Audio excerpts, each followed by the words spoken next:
رہنما تحریک انصاف شیر افضل مروت نے کہا ہے کہ بانی پی ٹی آئی کی رہائی کی احتجاج کے لیے مجھے این او سی کی ضرورت نہیں، میں اکیلا نہیں ہوتا، جہاں بھی جاتا ہوں عوام پہنچ جاتی ہے، کوشش کروں گا خیبر پختونخوا سے لاکھوں لوگوں کو پنجاب احتجاج کے لیے لے جاؤں، آئین کے تحت احتجاج میرا حق ہے۔ شیر افضل مروت کا کہنا تھا کہ بانی پی ٹی آئی نے کہا ہے پارٹی اختلافات میڈیا پر نہیں آنے چاہیے، بانی پی ٹی آئی جو ذمہ داری دیں گے اسے قبول کروں گا۔ دیکھیے، آپ کو یہ یاد ہونا چاہیے کہ 9 مئی کے بعد 80 جلسے کنونشن ریلیاں پورے پاکستان میں نے کی۔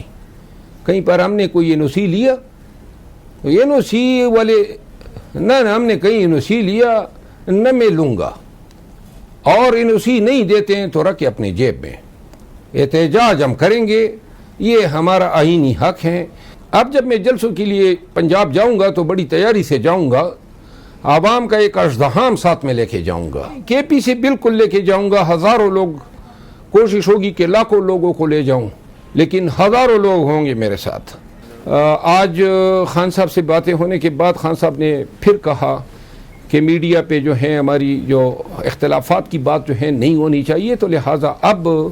اگر اور انہوں نے ساتھ میں یہ بھی کہا کہ اگر کسی سے مجھے کوئی گلہ ہو تو وہ خان صاحب نے کہا کہ مجھے بتایا کرو۔